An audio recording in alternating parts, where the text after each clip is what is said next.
Hello, this is Chef John from foodwishes.com with Bombay breakfast potatoes. That's right, with a little bit of this and a little bit of that, we're going to turn your classic home-fried potatoes into something more beautiful, better tasting, and definitely way more exotic. And by the way, if you're thinking, exotic really isn't my thing, you should definitely still watch anyway, since we're going to be reviewing the proper way to make crispy, crunchy on the outside, light and fluffy in the middle home-fried potatoes. So with that, let's go ahead and get started by mixing up our spice blend, which for me is going to contain some ground cumin, some ground coriander, some turmeric, and then last but never least, some cayenne. And that's it. We'll go ahead and take a spoon and give that a mix. And we will set that aside while we move on to prep our potatoes, which is going to mean peeling and rinsing a couple large russets, which are definitely my favorite potato for this procedure. And what we'll do is very carefully, very precisely, cut these in half, and then in quarters, and then into eighths and eventually sixteenths. And by the way, when I'm making non-exotic home fries, I don't cut them this small. I usually just stop at quarters, so they don't absorb too much water when they boil. But this time, as you're about to see, we have a very good reason for that.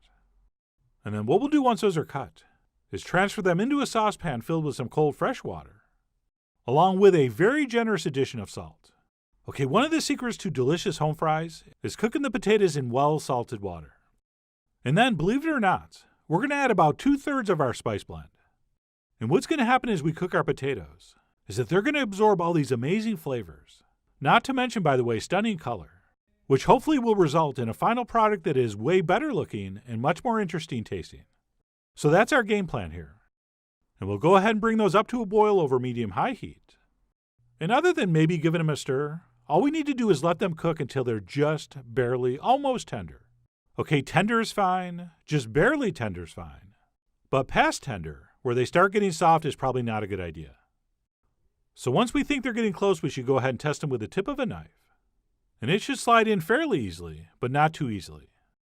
Which, in case you're keeping score at home, took me about 10 minutes after they started boiling.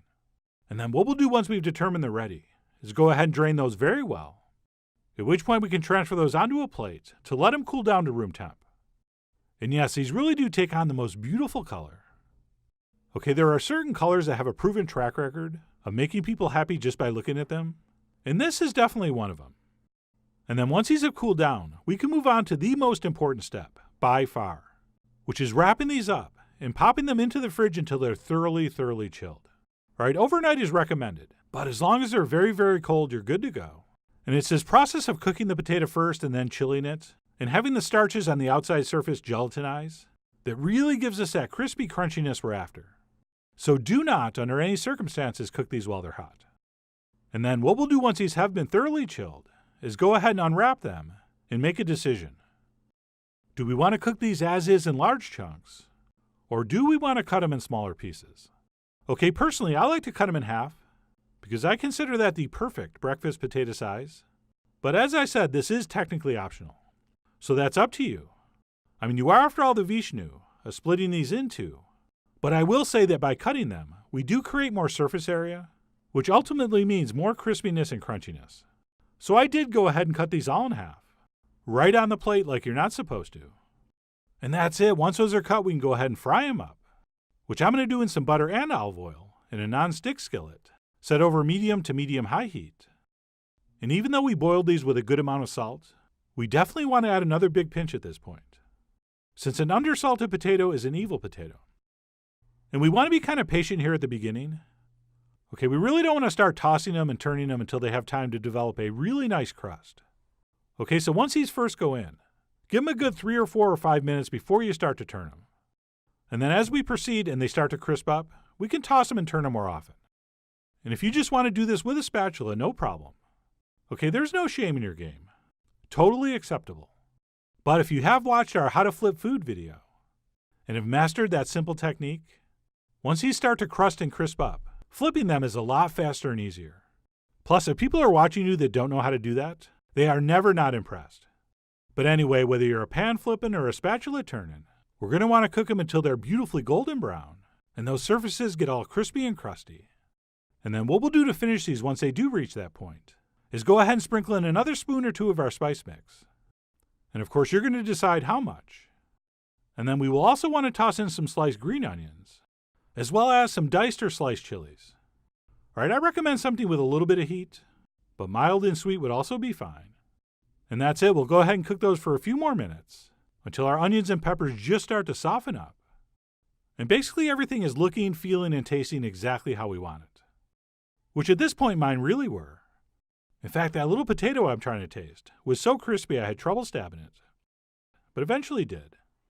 And that's it. Once we've checked for seasoning, we are ready to serve up. And because I'm doing an Indian theme, I'm going to go ahead and finish with some chopped cilantro. But if you're not into that, go ahead and use some parsley or the tops of your green onions. And that's it. Our Bombay breakfast potatoes are done and ready to enjoy. Right off the platter because I was starving. And that, my friends, in taste, appearance, and texture, was just a magnificent home-fried potato. All right, thanks to our pre-cooking and chilling, the outsides are very crispy and crunchy, while the insides stay very light and fluffy. And by the way, if you're afraid these are going to be too strongly flavored or too spicy, don't be. Okay, those spices we use definitely come through, but it is much more subtle than you would think. Okay, I am a fairly traditional eater, especially when it comes to breakfast. So for me, these really do have to taste and feel and appear like home fries. And notwithstanding the appearance and all that stuff we put in, these really do. And of course, once you have a platter of Bombay breakfast potatoes, you're just a poached egg away from a Bombay breakfast potato bowl, which I'm doing here, garnished with a little shake of cayenne, plus a completely unnecessary sprig of cilantro, which basically just wilted on the potatoes. So I really should have put that on the egg, and I would have if I knew anything about food style.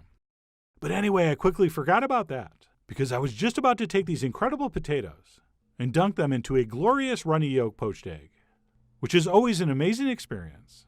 And it really is amazing with just a few extra ingredients, how we can take something that's generally not very exciting or especially memorable and turn it into something that's still familiar, yet much, much more interesting.